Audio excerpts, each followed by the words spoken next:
If you want to understand the Qur'an properly, don't just read it as a straight line, read it as a ring. This is one of the great miracles of the Qur'an, a book designed in perfect rings, all revolving around the core theme in the middle. These rings can appear within verses or across entire surahs, tying scattered moments around a central message. And nowhere is this clearer than in Surah Yusuf.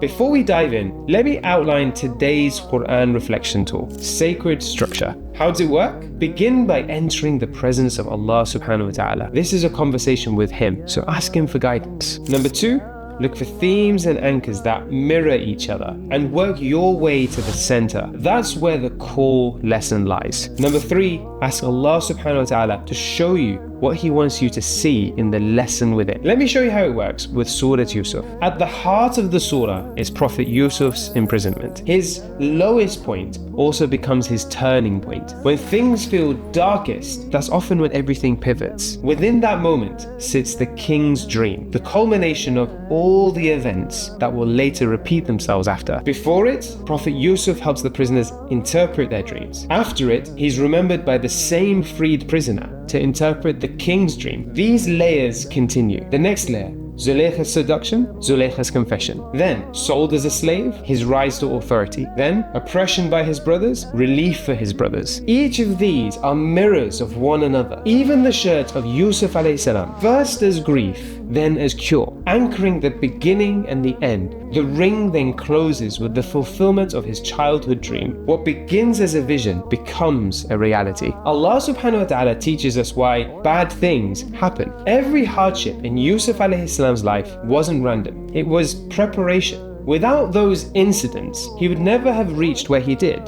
There would be no mirror event that helped him rise. Had he not been enslaved, for example, he would never have been known to the king to become the treasurer. We learn that life isn't linear, it's circular. What goes around comes around. No hardship left unaddressed, no oppression left unchecked. You just have to wait long enough to see it. Study Prophet Musa alayhi salam's story and you'll see how it mirrors Prophet Yusuf's story exactly, but in reverse. Yusuf alayhi salam was thrown in a well. Musa alayhi salam was placed in a river. Yusuf was raised a slave. Musa was raised a prince. Yusuf advised the king from the inside. Musa confronts the king from the outside. We could go on, but you can already see it. Everyone will be tested in their unique way. So don't complain or compare. Allah subhanahu wa ta'ala is teaching you something quietly but powerfully. So don't judge your life from the descent. Wait until Allah subhanahu wa ta'ala brings you back up to the other side.